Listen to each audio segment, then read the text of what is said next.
What's going on, young artists and YouTube? This is Digital Da Vinci coming at you live with some tips that I've learned while drawing my own cartoon character named Rusty without any references. So I started this piece without having a clear idea because I felt like drawing. So naturally I wasn't sure what I want to draw. But once I drew the hat and the tie, I knew that I want to draw a detective character. Oh yeah. Every element that started, it all fell into place little by little. So that's your first tip. Keep doodling small sketches, right? Until you find what you feel like drawing. And good drawings will take you a long time to complete. Small sketches here and there will also build your momentum because you're not committing that much time or effort for small pieces. What you want to do is find the right ideas. And once you find that idea, then you go with it, baby. You go with it. If you run out of ideas, ask yourself, hey, who is this guy about? Why is Rusty sad? Did he cheat on his wife? Did he lose his job? How many years of experience does he have? You know what I mean? Just keep asking yourself some questions. You're gonna be able to draw a lot of different things with that. So the equipment I'm using is the new XP Pen Pro 24 tablet and Photoshop. There are hundreds of different softwares out there, so don't be fooled. You know, you can use pen and paper, but an iPad, you can also use Procreate. That's just as good too. The important thing is to be better at art. It's not about the equipment, though it is kind of fun to have one and play around with it. You'll also see me rotate the canvas here and there. You press Ctrl R and you can flip it around like a piece of paper on a table. Now you want to spend time on your line work, baby. You want to spend time on that line. You know what I mean? Because that line is really what's gonna make your image really professional looking. If you don't spend time on that line, you ain't gonna be making that time. You know what I mean? So put effort in your line work. It's actually better than your color. So that's the part we're gonna talk about right now. The color, the first thing you want to do is add your base color. That means your skin, the hair, the hat, pants, all that stuff. Before adding the shading, you want to know your color composition. Go to Adobe Kuler.com and find your color palette. When choosing your colors, right, it's just like how you're drawing your character. You want to choose colors that represent your character's personality. You also want to explore different color possibilities that you have at your disposal. I mean, you're an artist, you're Michelangelo, you're Da Vinci, you know what I'm saying? You're not digital Da Vinci, but you're an artist yourself. So use your colors and have fun with it. Choose what feels right. So in this case, I really like this salmon shirt my man got on. You got the light blue tie and the leather watch and belt. So give a lot of distinction to your character. Give him some essence. To think about your character's motives. What is he going through in life? All those questions will help you build this style and color palette as well. So enough about color. Let's go into shading.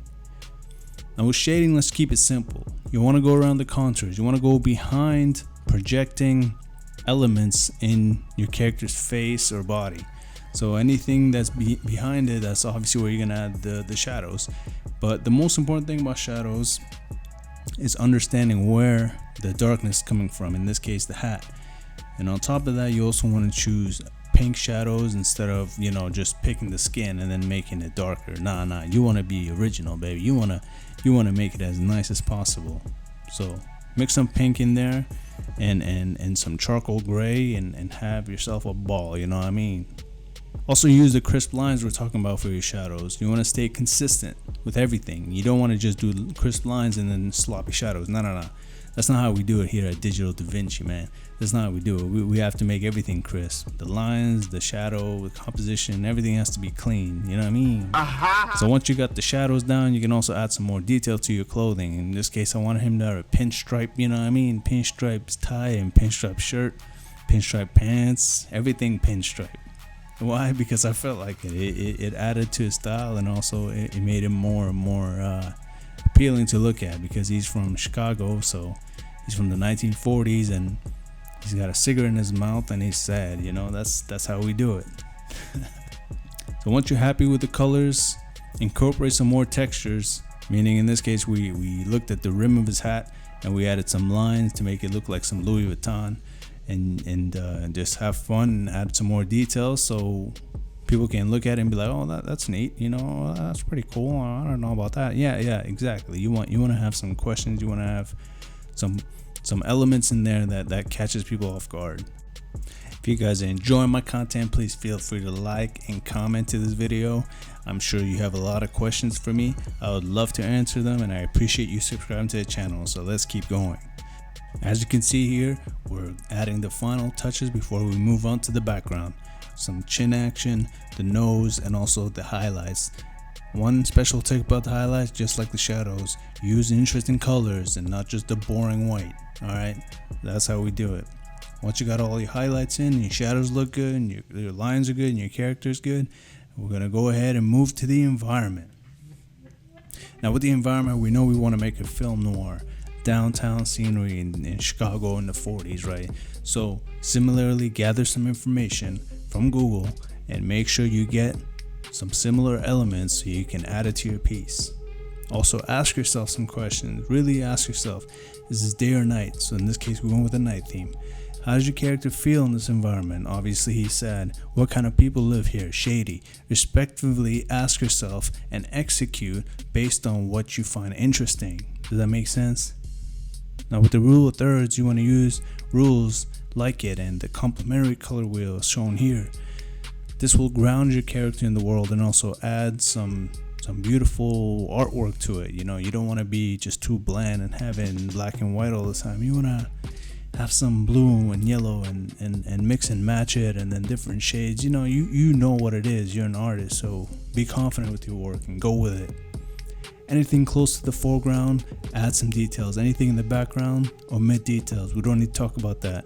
Even if it's a cartoon, you still need to imply some real life perspective rules that you can't break.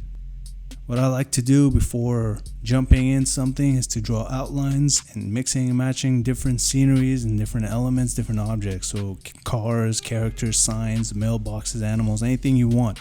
Just add it to make your art more interesting. Yeah, how many paintings do you see where there's a ton of detail and only one source of interest? Answer, none. Only self-portraits, but those are boring because most good art has a lot of details and you want to keep looking at it and finding something new. The objects in the midground, they have a balance of both. They have a little bit of detail, but also they don't have detail. So that's where you can play with the colors a little bit instead of lines. Use the colors to match with the shadows, but also just add a little bit of line work to distinguish it from the background. So as we're getting close to the end of the video, looking back at this drawing, it reminded me of Family Guy. I don't really watch Family Guy or anything like that, but you know, it's a combination of Family Guy and maybe like Hey Arnold, which was really one of my favorites. I really liked the jazz music that they would play, you know. Just something about that show, you could watch it at night or in the afternoon after work or after school when you were a kid, and it just makes you feel good, you know what I mean? So you want whatever style that makes you feel happy, go ahead and draw it. Now I gotta be realistic. This drawing, right, it took me 2.5 days of work and a lot of editing. So remember, good art takes time. You know, it took a while and I didn't really like it at first, but I stuck to it, and that's one of the things I learned in this is sticking to something, and then you're gonna end up liking it more and more. So if you don't like something, take a break, come back, and then you're gonna finish it and you're gonna enjoy it. So that about wraps it up with our piece here. I hope you enjoyed watching me. I certainly enjoyed talking to you and sharing my experience. Please leave a like I said, and subscribe to the channel to see more content that I have available for you guys. Until then, keep drawing and stay digital, baby. See you next time.